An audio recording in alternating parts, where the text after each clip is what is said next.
everybody. Welcome to another episode of Wildlife Wednesday, brought to you by Oxbow Meadows of Columbus State University. Today, as you can see, we are in the marine room. So our marine room here at Oxbow has lots of different animals that you can find on the Georgia coast. So this is our touch tank, and I'm gonna kind of tell you about some of the critters in here, and we'll set you up so that you can see them underwater, because it's kind of hard to see them with the glare on top of the water. But in this touch tank, we've got some hermit crabs and some shrimp. We also have some anemones over here, which are really cool animals. They're kind of like jellyfish that don't move around. So yeah, like I said, all these animals can be found on the Georgia coast or a lot of coastal waters. But the coolest ones that we have are the hermit crabs. So I can try and bring one out. I'm not sure if he's going to want to come out. But hermit crabs live inside seashells. They don't make the shells themselves. They have to find already empty shells, and then once they get too big, they'll need to find a new shell and move it to like a bigger home. So who does make the shells? Snails. We also, not in this tank, but in tanks behind me, we have a couple of large marine snails that get really big, and snails are the ones who will make the shells. So they will absorb nutrients from the water, from their food, and they need a lot of calcium, and use calcium to build these spirally shaped seashells like this. I don't think anyone's living in this one.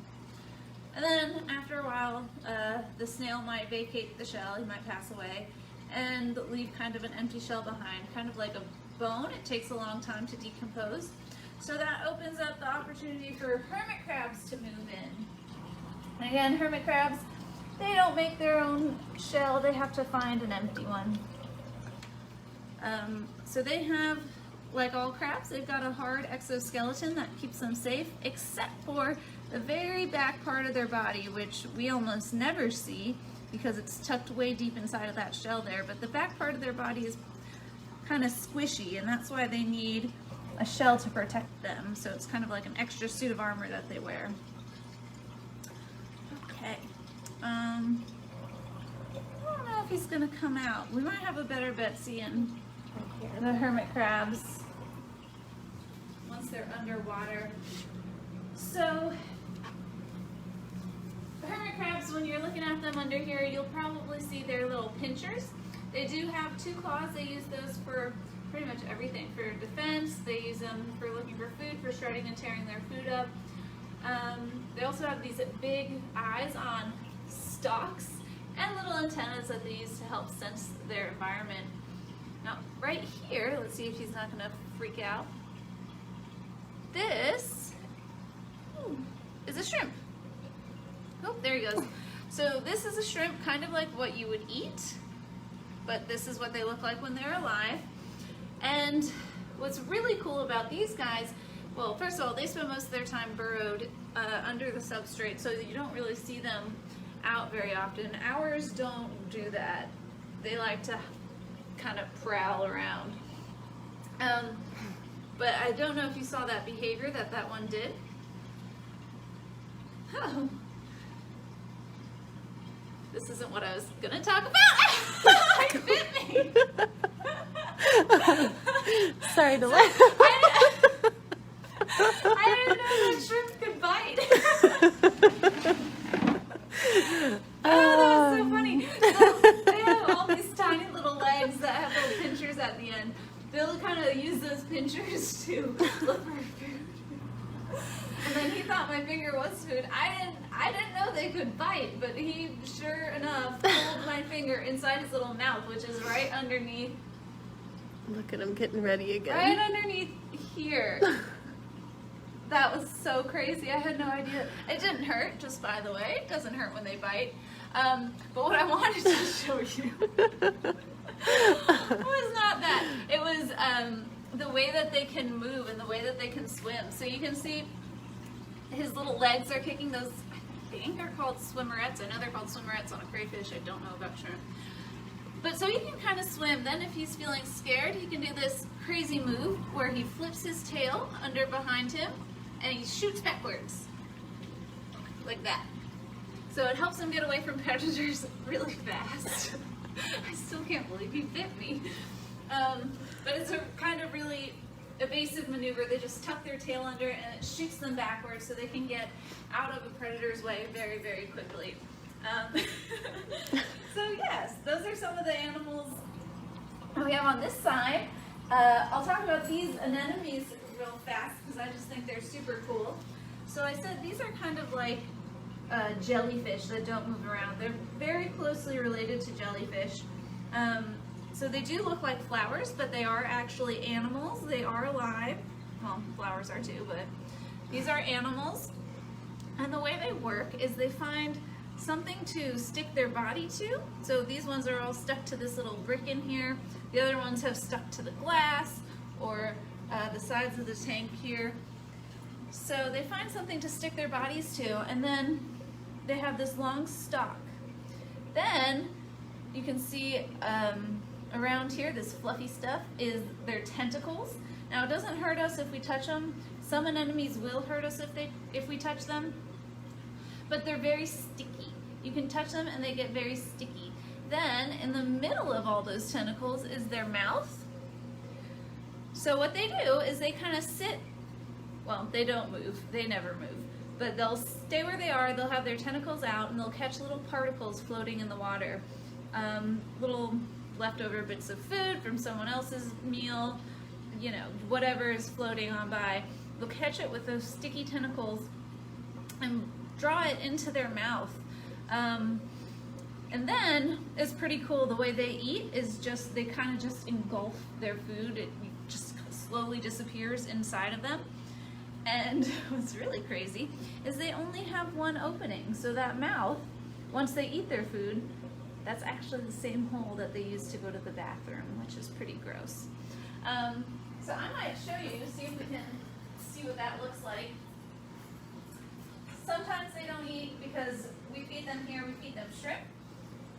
Exactly like the shrimp that we have in here, just already from the supermarket, so it's all ready to be eaten. So we feed them shrimp. Now, this is a lot more food than they would usually get in the wild, so sometimes they don't eat every time. We feed them about twice a week, but more realistically, they eat about once a week. They'll eat a big or a little, you know, piece of shrimp about once a week. So let me see, who's a good one? Let's do this guy because he's right here. So all we do is we kind of put the shrimp in there, and you can see sometimes they wrap up around it. Sometimes they don't go for it right away, and that's okay. And then they just kind of slowly will engulf it. I can't tell if he's going for it or not. It kind of looks like it. And while we're here, I'm also going to give a piece of shrimp to our shrimp. Now, these animals are, in the wild, they're scavengers, so they're going to eat whatever they can find. Oop, I scared him. Let's see if I can get it back. Here they eat shrimp. We also, which I know, shrimp eating shrimp, but we'll also supplement their diet and give them algae pellets so they get their fruits and vegetables too. So you can see where he's putting it is exactly where my finger went. They kind of hold it close to their body, and then their mouth parts are way up inside there. So he's kind of just shoveling it into his mouth, and his mouth parts are tearing it up, making it nice and edible for him. I'm going to give another piece to one of our other anemones to see if someone else will eat for us. Oh, you guys probably can't see that one. But actually, this guy right here is a good one.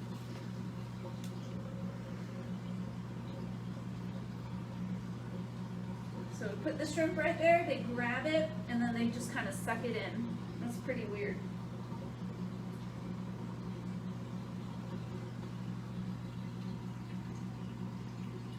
And now, like I said, these tentacles, they don't hurt us when we touch them. But the anemones are very delicate, so they are very sensitive, so try not to touch them or handle them at all. Really, we just kind of let them sit here, almost like if they were flowers, and just are very delicate with them.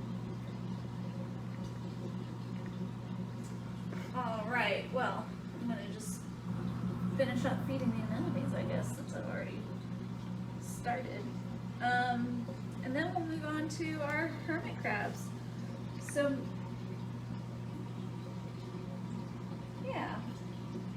Now, I don't know exactly the species of anemones these are, but they are, we've had them for a few years now, and this is about as big as they get. In the wild, there are some that get huge, and there are some that can really hurt you if you touch them. But the coolest thing about anemones, I think, is, if anyone remembers Finding Nemo, he lived in an anemone. So clownfish, which we don't have clownfish in anywhere near Georgia. They're all in the Pacific Ocean, unfortunately. But clownfish have a really specialized relationship with anemones. They have this special mucus that they cover their bodies with that prevents them from getting stung from the anemones. So that allows them to live inside. And that helps the anemone out. The anemone gets a meal from the clownfish every once in a while. And the clownfish gets protection and a nice place to stay.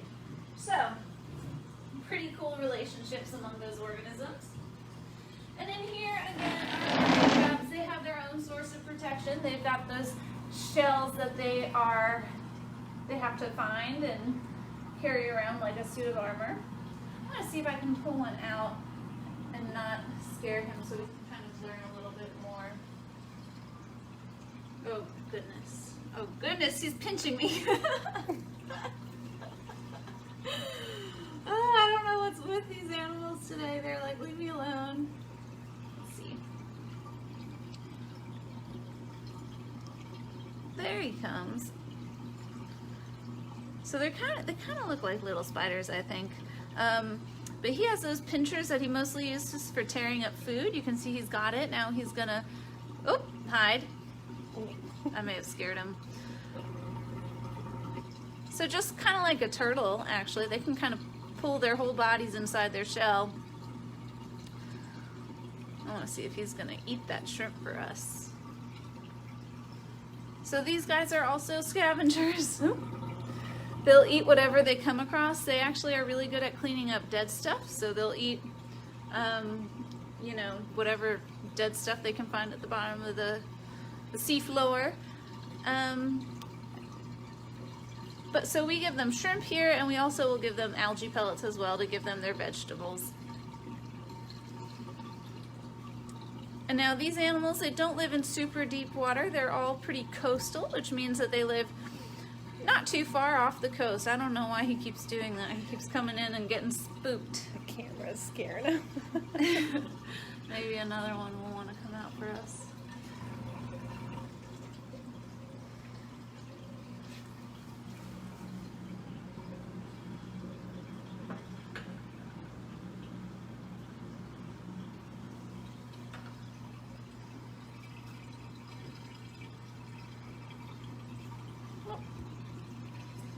I dropped the shrimp in there. All right, he can just have that piece then. So yeah, I don't know exactly how many we have in here. The last time I counted, we had about 50, but that was a while ago.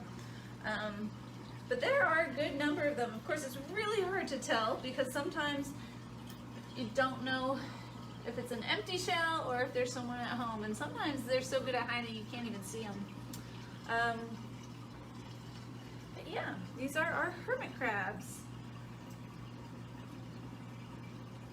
Ooh, that might work if you want to feed them under here so that way we can kind of see exactly how their bodies work when they get the food. So, again, I'm just giving them little pieces of shrimp. When they're in the water, they're much less, oh, no, don't steal. They're much less timid and less afraid to come out when they're in the water. Now there are some hermit crabs that live on land, and there are some hermit crabs that live on land and water. This type that we have here they don't require land. They can live their whole lives in the water.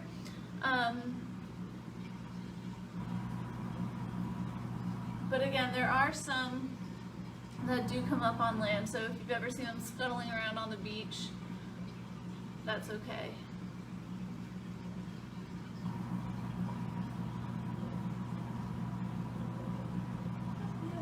I'll leave it there for you.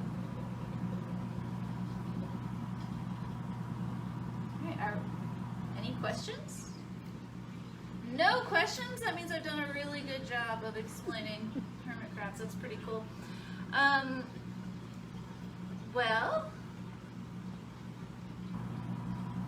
I learned something new today. I learned that shrimp can bite, so I hope you guys learned something too. If you do have any questions at any point after watching this, feel free to put them in our comments and we can answer them later. But otherwise, that's about all I have for you today. So thank you again for tuning in, and yeah, that's it. See you next time.